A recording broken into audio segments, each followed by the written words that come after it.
Good morning and welcome to Plaas TV. Nuisances aren't just an inconvenience, but they can cause tremendous damage to people's health and livelihoods.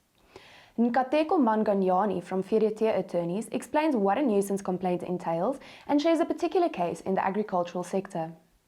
FarmBiz editor Hugo Lochner also talks to us about this niche market magazine. But first, over to Lisa Roberts for the news.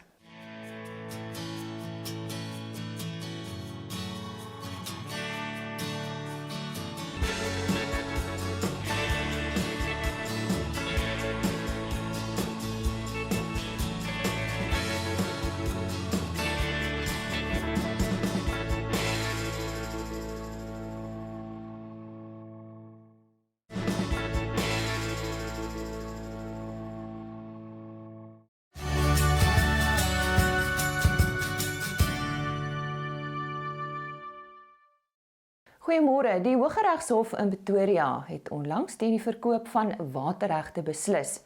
In 3 afsonderlike sake wat in Oktober 2019 namens die Suid-Afrikaanse Vereniging van Waterverbruikverenigings, die Doringkraal Besigheidstrust en die De Kalk Besigheidstrust geargumenteer is, het die hof beslis dat dit nie meer moontlik is vir die houer van 'n watergebruiksreg om sodanige reg te verhandel of te verkoop nie. Dit is voorheen deur die Departement van Water en Sanitasie toegelaat. Volgens Wyman Kritzinger van Agri SA gaan hierdie uitspraak verrykende gevolge vir die kommersiële landbousektor inhou. Volgens die Nasionale Oeskattingskomitee se nuutste raming staan die grootte van die verwagte kommersiële mielieoes nou op 15,5 miljoen ton. Dit is 0,48% minder as die vorige skatting, maar steeds 38% meer as die 2019 oes. Die skatting van die oppervlakte onder mielies is 2,6 miljoen ton per hektaar, terwyl die verwagte opbrengs 5,9 ton per hektaar is. Volgens 'n skrywe van Graan SA gaan die 54ste Nampo Oesdag vanjaar virtueel aangebied word. Die organisasie het vroeër vanjaar aangedui dat die geleentheid wat aanvanklik vanaf 12 tot 15 Mei sou plaasvind, as gevolg van die nasionale inperking tot Augustus verskuif sou word. Die virtuele aanbieding van die 2020 Nampo Oesdag sal nou van 9 tot 12 September plaasvind. Kom ons hoor wat het Dirk Strydom van Graan SA hieroor te sê gehad. Maar ek dink sodoende moes ons ook gaan kyk oor wat kan ons met Nampo doen en hoe kan ons uitstallers soos ons vennote, met ander woorde, hoe kan ons uitstallers ook help om 'n platform te skep waar hulle nog steeds hulle bemarking kan doen, waar hulle nog steeds hulle produkte kan bekendstel en waar hulle nog steeds kan wys wat die nuwe tegnologie wat hulle het. En die hele scenario het gemaak dat almal meer tegnologies dink en dit het ons toe ook gedwing om bietjie tafel toe te gaan en gaan kyk wat se opsies daar is en ons gaan nou 'n virtuele Nampo hou waar jy op jou rekenaarskerm die Nampo ervaring kan kry en kan kyk wat is als beskikbaar, wat is nuwe tegnologie. Ja, so dis 9 tot 12 September, so deel wat ons ook gaan kyk het is om 'n Saterdag in te bring. Saterdag was altyd nog 'n groot ding gewees vir Nampo waar baie mense ons gevra het en logistiek kon dit nog nooit sin maak om dit op Nampo op 'n Saterdag te doen nie. Die uitdagings was net te groot. Die terrein kan nie al daai mense hanteer op 'n Saterdag.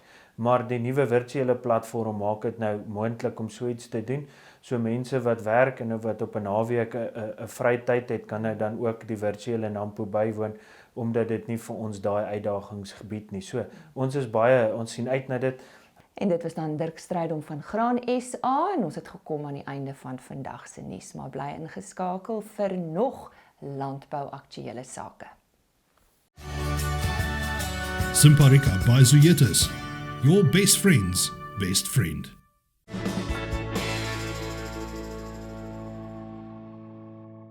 Nkateko Manganyi explains what a nuisance complaint entails, and she shares about a particular case in the agricultural sector which caused quite a stink. Now, Nkateko, what is a nuisance complaint? Explain to us. All right, Lisa, it's important that when we discuss a nuisance complaint, we know what a nuisance is in a legal context. In a legal context, a nuisance complaint would arise as a result of the violation of one's right to the undisturbed use and enjoyment of their property by another person.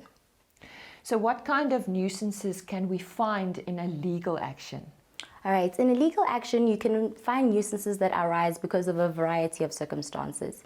It could be as a result of a noise, it could be as a result of a physical protrusion like a tree root on the border of two properties, or it could be as a result of pollution in the form of a foul odor, so a bad smell.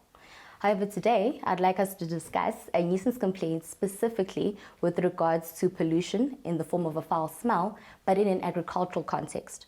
So this will differ from the situation or the same complaints in an urban or residential area, because that will be governed by the municipal bylaws of the municipality that is applicable in that specific area. So the interesting case with regards to the stink that we'll be discussing today is that of J.H. Jacobs N.O. and the Hilton Grange Pty Company and others. So what happened in this case is that grape farmers took their neighboring mushroom farmer to court because of the horrible smell that was coming from his mushroom farm. So this smell was because of the substrate or the compost that he used in order to grow his mushrooms. So what happened is that this now emitted these harmful gases that created this horrible, horrible smell. So this smell is a potent urine and rotten egg smell. And it was decided that it was so disgusting that the neighbors couldn't enjoy the simple use of their property, like opening a window, opening a door, or even having their visitors over for a braai. And in some really, really bad cases, you'd find that they'd have headaches and even sinus attacks. Sure. So under what circumstances can you lodge a nuisance complaint? Okay, so when lodging nuisance complaints, it's important to first decide how serious that violation or that nuisance is in order to actually lodge the complaint. And a good way is also to decide, would someone else in your position also think that that nuisance is a serious violation of their rights? Therefore, are you being reasonable? And in the case that we were just discussing now, that grape farmer went to the neighboring grape farmers and also people who lived in and around the farms and inquired with them what their experience was with the smell and also the severity of the smell to try and gauge whether they were being reasonable in lodging that complaint. And what is the procedure? All right, so the procedure with regards to lodging such a complaint, what I would advise is that you calmly approach the person who is creating the nuisance. Because in most cases, people are actually not aware that whatever action or activities that they are performing on their property are actually a nuisance to the people around them. And thereafter, request them to stop doing whatever action or activity it is that is now creating that nuisance. Should that approach not work, then I'd advise that you contact an attorney who will then approach or rather solve the matter in a more formal way. But how does the court determine if this complaint is a nuisance complaint? All right, so with regards to something like this, there is no hard and fast rule to determine whether there has been a violation of the rights to your undisturbed use and enjoyment of your property. So then the court will have to balance or weigh rights. So the court will then have to balance the right that you have to the use of your property against another party's rights. So what they'll essentially do is compare the harm that has been done with the harm that is created by this nuisance that one is now doing in this regard. So in this specific matter with Jacobs, what the court then had to do was weigh the rights of the grape farmers to have an environment that is not detrimental to their health and their well-being, and a smell forms part of that, with now the mushroom farmers' rights to then choose their own trade and how they perform that trade. Now, Nkateko, what are some of the factors that the court will take into consideration to make a decision how to balance the rights? All right, so some of the factors that the court will take into consideration are how serious the violation is, also the personality of the person who's bringing the complaints. Therefore, is the person being reasonable? Are they being overly sensitive? And also what we can do to try and reduce the effect of the violation, and also the practicality in now implementing restrictive conditions in order to rectify the damage that has already been done. But again, these are just some factors that the courts will take into consideration. They aren't hard and fast rules, but rather a guideline that they'll use in order to try and bring that to a balance. Oh. That was a good discussion we had with Nkateko Manganyi about a particular case in the agricultural sector, and that is a nuisance complaint.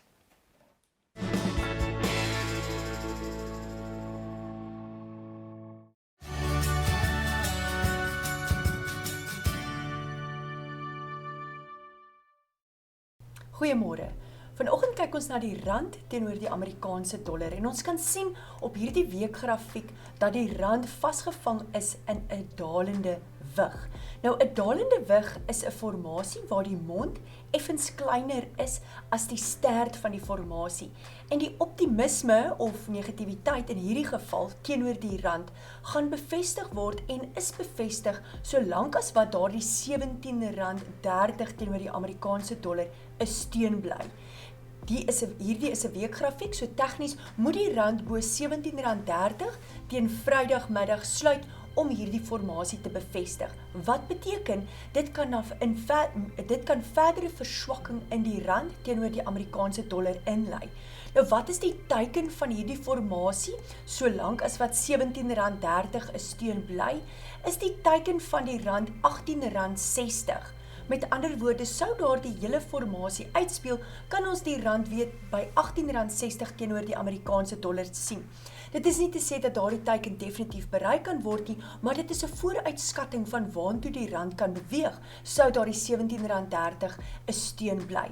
Eers wanneer die rand weer onder hierdie laagtepunt van verlede week se Kers, R16.89, eers wanneer die rand weer onder R16.89 begin konsolideer, kan ons dalk weer 'n verdere versterking in die rand teenoor die Amerikaanse dollar sien. Ons moet ook onthou dat ons tegnies bo daardie rooi lyn, die 40-week bewegende gemiddeld verhandel, wat beteken die langtermyn tendens van die rand is steeds 'n verswakkende tendens. Moenie vergeet om volgende week te kyk na 'n ander kommoditeit wat ons bespreek nie. Geseënde week. Totsiens. NUTRI Feeds, die formule vir sukses.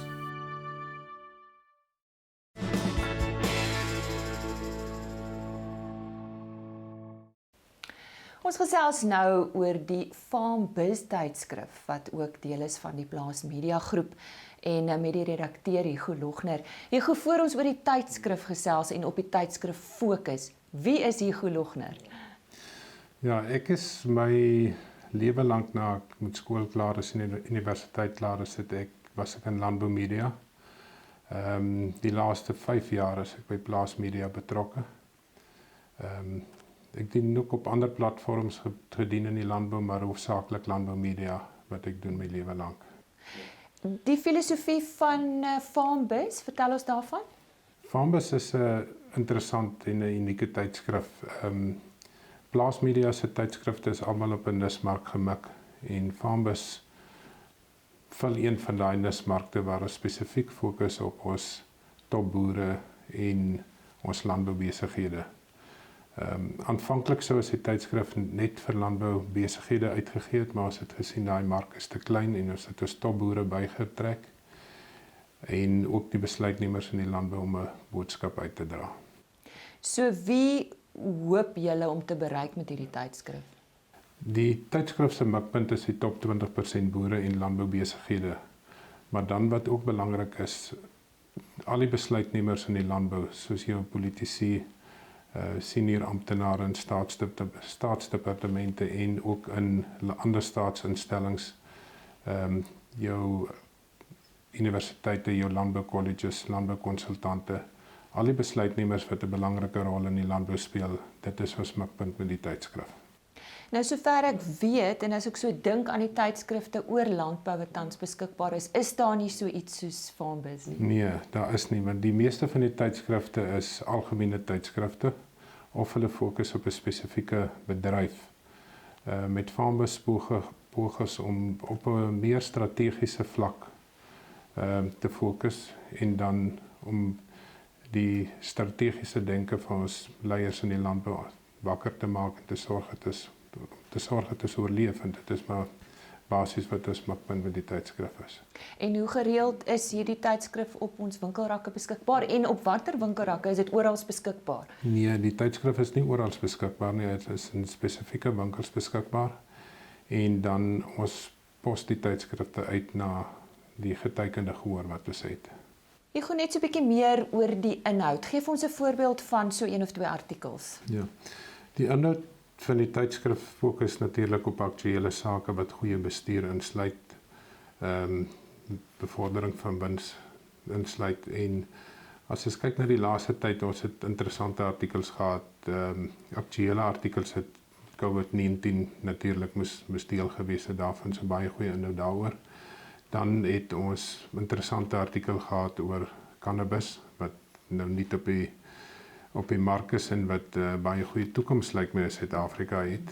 Ons het gereeld bedryfsinligting, rooi vleisbedryf, suiwelbedryf, ons het selfs tafeldryfbedryf, produksieartikele in die jongste uitgawe gehad. So die artikels het, alhoewel dit op bedrywe en goed gemik is, dit alles 'n aktuele inslag. Nou ja. Dis dan meer oor die FarmBiz tydskrif wat maandeliks beskikbaar is en uitgestuur word aan spesifieke persone in die mark, en hier goed ons dan meer vertel van die filosofie waarop dit gebaseer is, en dit is dan FarmBiz, en ons dank aan die redakteur Hugo Lochner.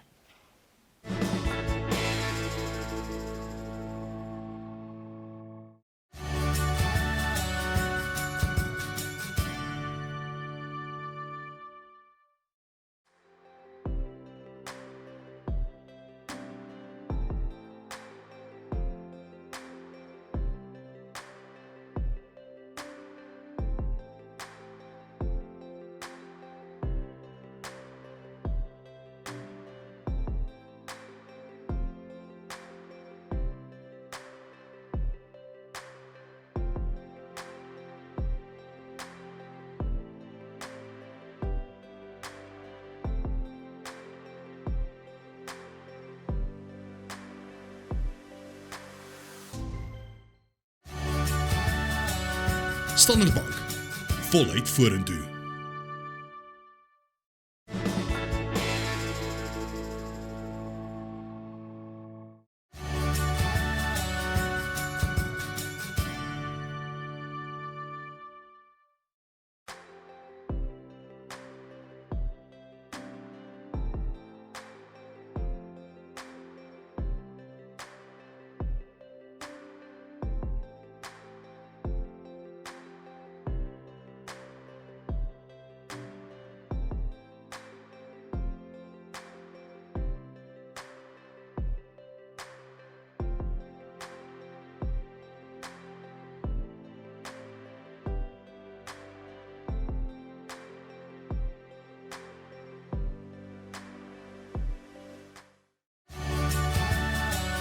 Netafim.